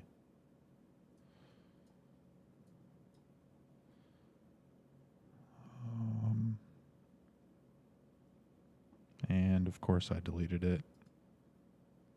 But yeah, I don't know if any of it's copyrighted, but it's hard to say, man. Would Gregorian chant be copyrighted?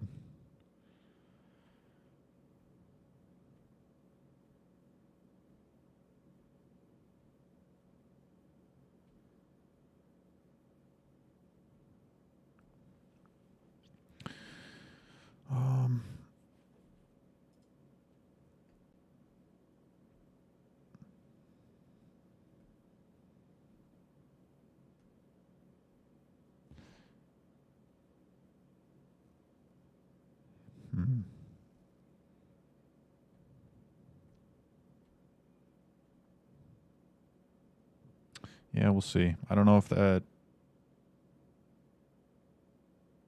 Yeah.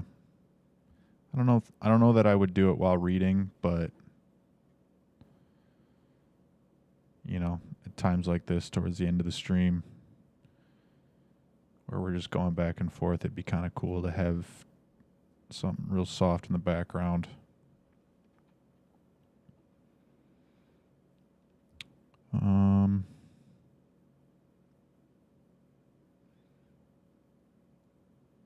All right, I'm trying to think of my post-reading meme.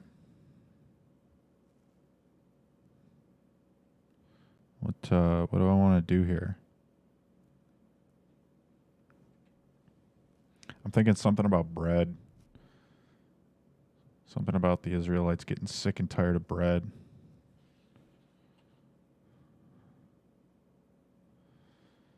Moses and his stepdad and the bread. If I can, I like the text to be like a verse or part of a verse, but I'm not too strict on that.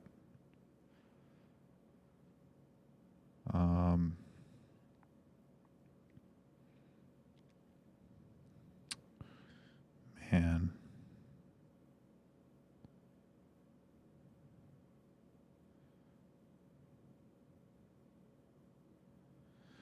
I could do something funny with like the justice system that him and his father-in-law.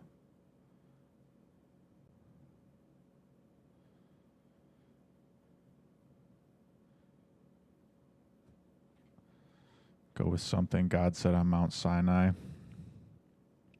If that's the case, I'll probably do Charlton Heston holding the two tablets. I'm a big Charlton Heston fan, man. He killed it in every biblical role. And so just what that last one I did him and Pharaoh, let my people go. I really liked that one. I thought I was gonna have to I couldn't find like a good picture. And I thought I was gonna have to like rent a YouTube video for like $2-3 just to go get a screenshot And I actually did a trailer of the 10 Commandments with Charlton Heston. And it got to the part where he says, "Let my people go," in front of Pharaoh, and like everyone's standing around him, and I paused it and I just took a screenshot of that.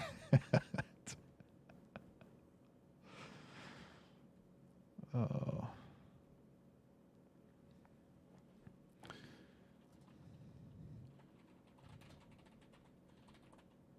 So 10 Commandments, Charlton Heston.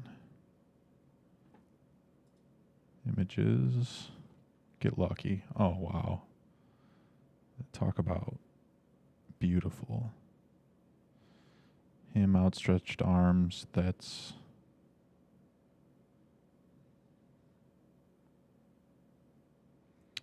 him dividing the waters.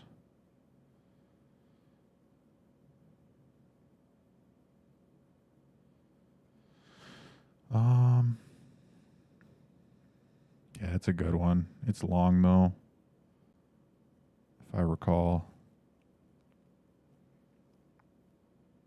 Or I might be thinking of Ben-Hur.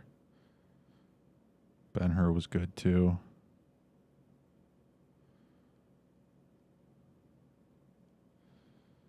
Maybe Charlton Heston with the tablets, and we do chapter 20.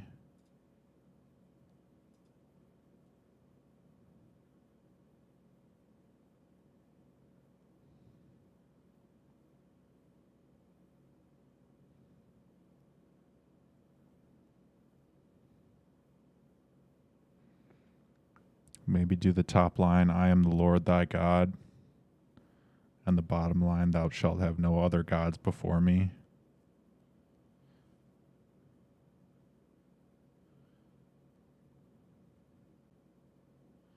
You like it? I usually go with the spiritual ones, but I'm really glad you sent me the funny one, because that kind of changed my mentality. Like, there is humor in the Bible.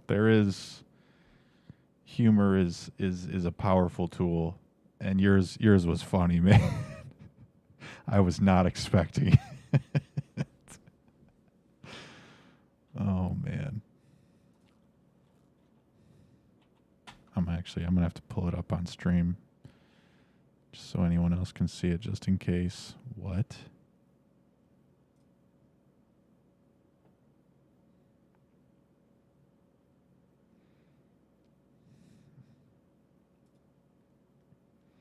And God is so angry he kills the cows 3 times.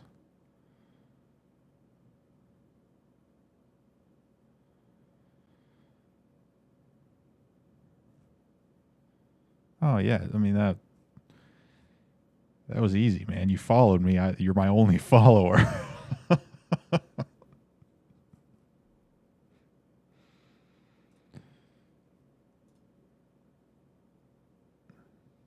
I couldn't post this to Instagram. I don't know if it's too big or too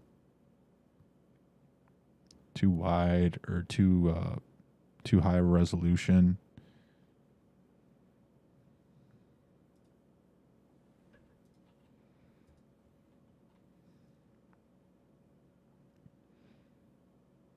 All right, so we're looking for Charlton Heston with the tablets.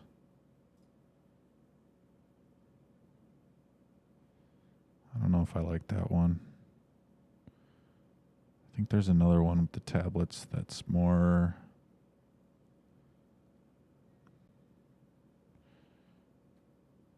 Yeah, let's just slap some text on top of this bad boy.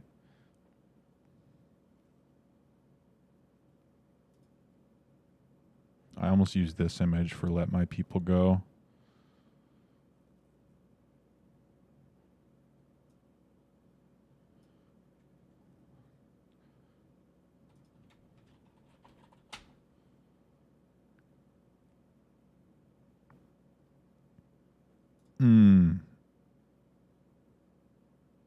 That might be it.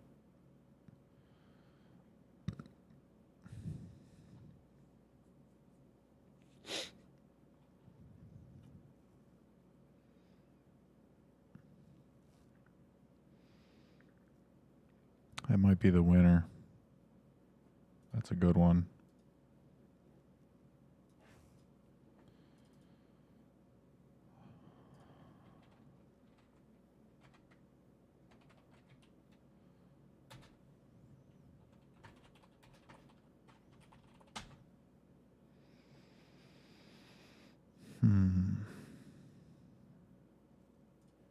Okay. We're going to open that up.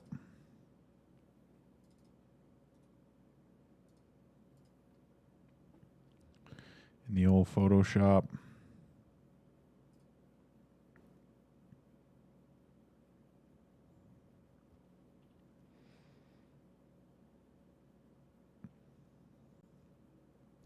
Charlton Heston, the man.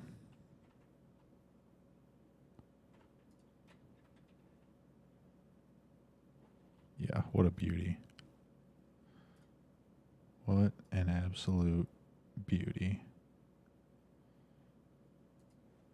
Slap my text over here.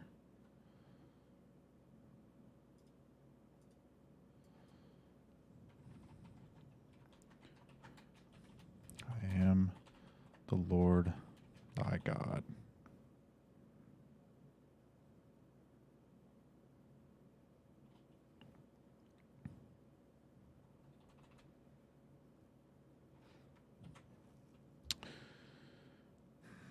Do we want impact?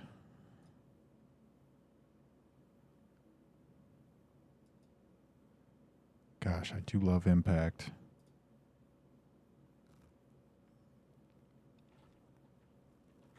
Who doesn't? 72.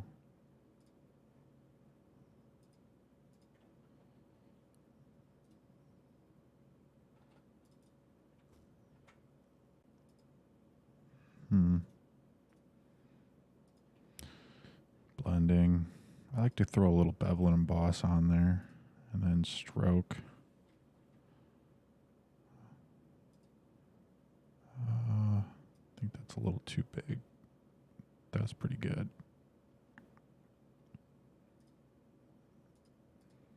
That's right. The only bad thing about impact is you can't do italics.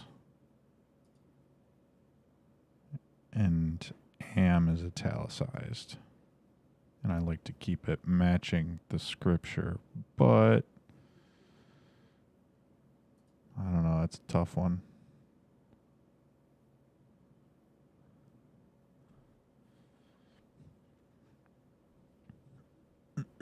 I like to create it from scratch. Makes me feel like I actually contributed.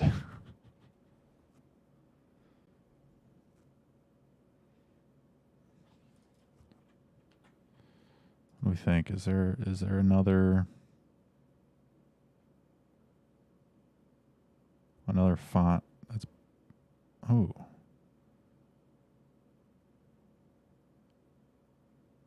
disco? I am the Lord thy God.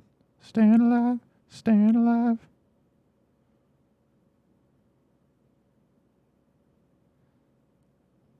Shrift. That one looks pretty good. Baskerville Old Face. That doesn't have bolder italics either.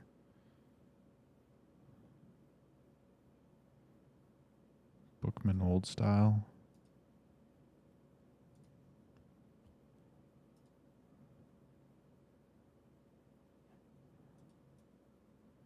Might be onto something here.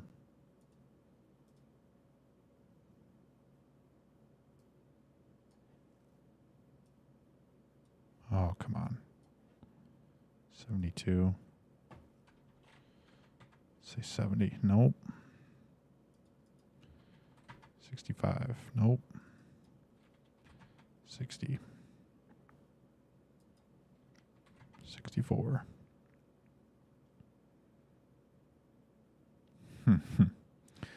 Comic Sans. The Lord's font.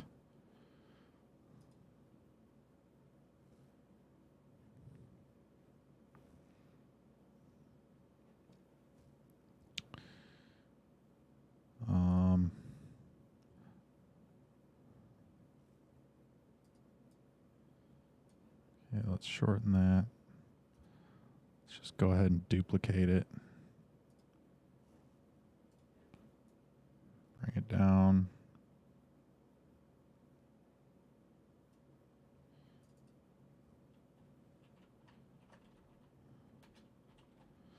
Thou shalt have no other gods before me.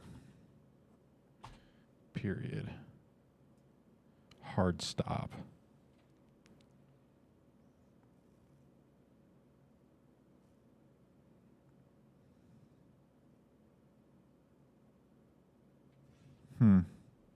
I guess the only thing I don't like about this one is I don't want it to be like Moses saying, I am the Lord thy God.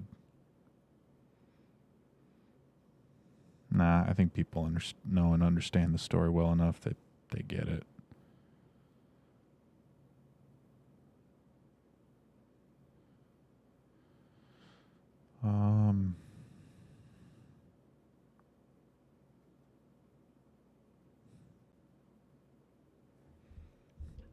Yeah. So you just keep going, keep trucking along. I'm gonna duplicate, bring this down, duplicate, bring this down.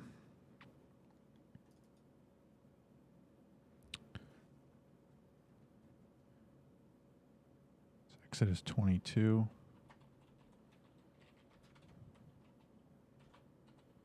Nope. Oh, 10? That's too small. 16?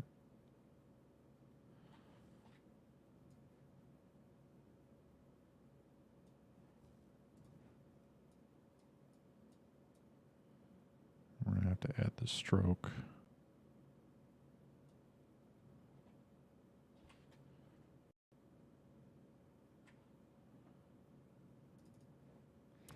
Take the stroke. Let's make it just a little smaller. Can't even tell. And then this is Exodus.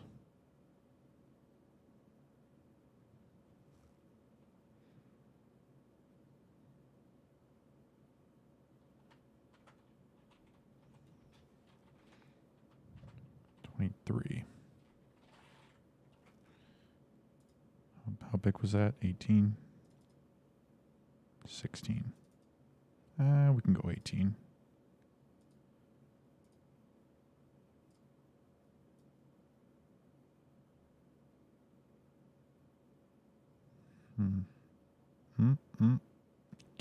Get in there. Oh, there it is. Oh, nailed it.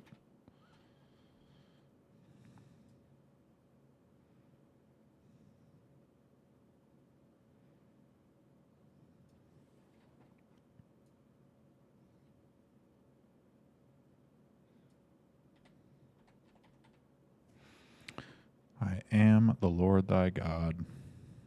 Thou shalt have no other gods before me.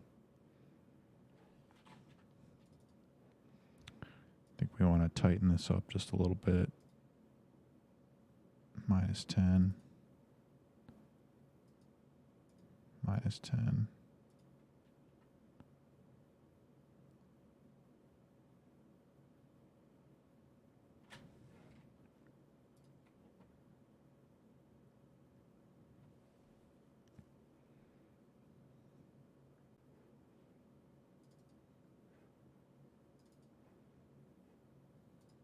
Make that 2. That might be about it. What did we use? Bookworm old style?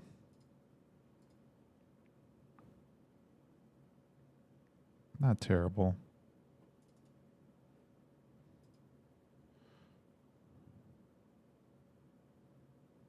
Britannic bold.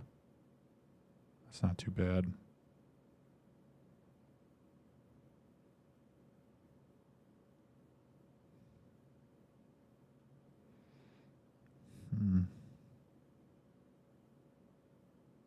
That's the one.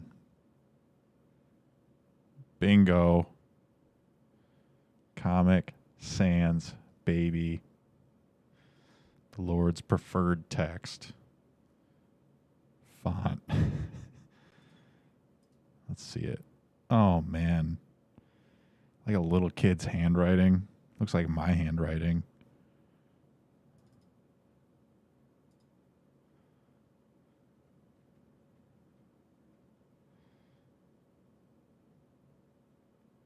No, it's got to be something thick. Elephant.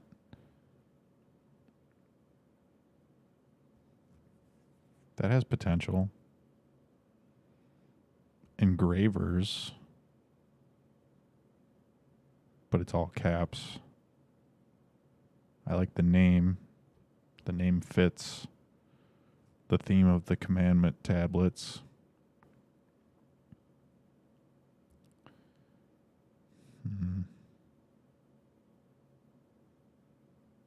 That kind of looks like engraving too, but all capitals.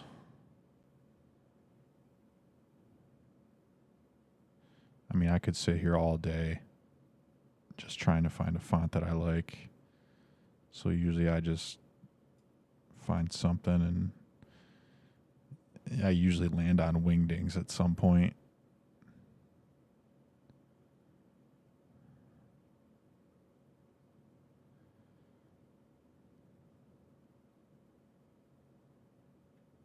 Times New Roman.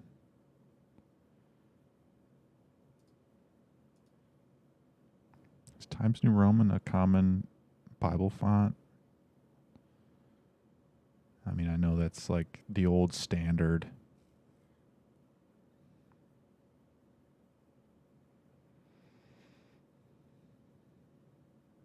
I actually like that more than this one.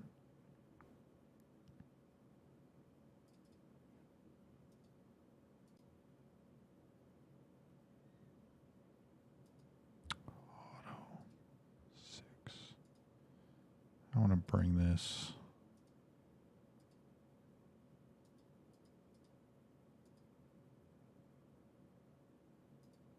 $48, $60, auto, $60.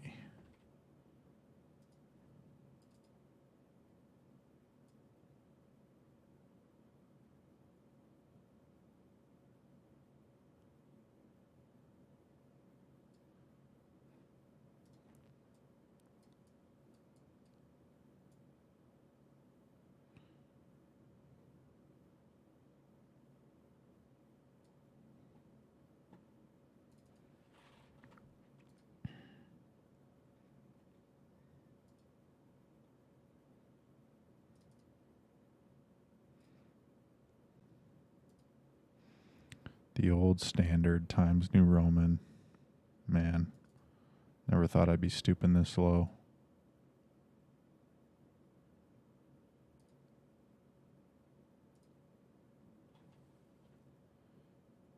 Is that 64? 64.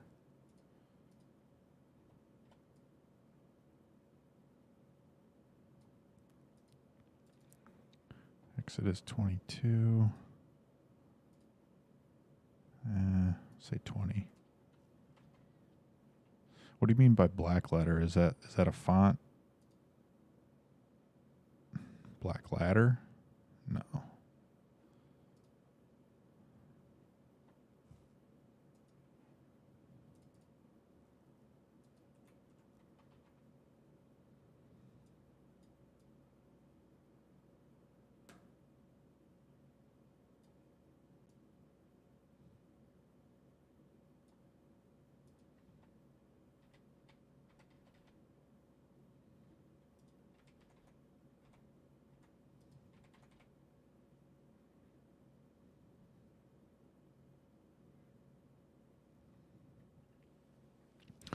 All right. I think that's the meme. The post-reading meme. After doing Doing a good chunk of Exodus today. We got through Exodus chapter 13, verse 17, through chapter 20. So good. 8 chapters?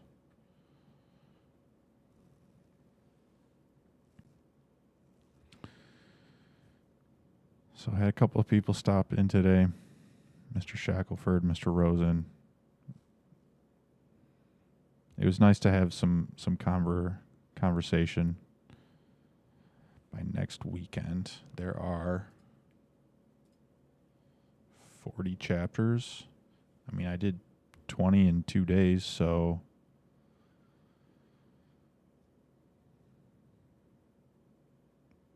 we'll see. If I should have, I'll definitely be on Saturday and Sunday. Yeah, could have it done by the weekend. Next weekend. Heck, man, this weekend.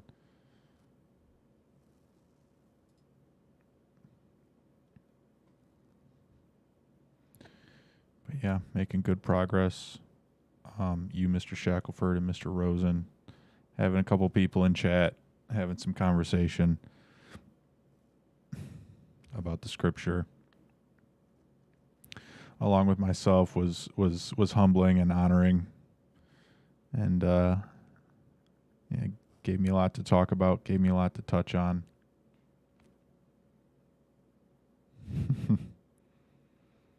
Hey man, you never know. I've definitely been known to procrastinate, so you could be right.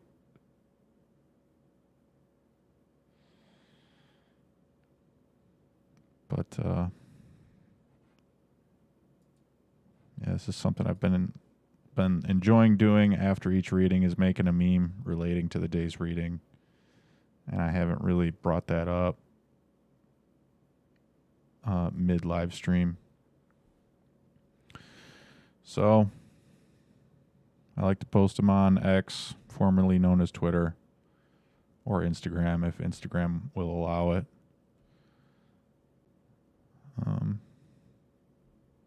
So that's where you can find them. But thank you, Mr. Shackelford, and thank you to anyone present or future listening. It is an honor and it is a pleasure. And God bless and good night.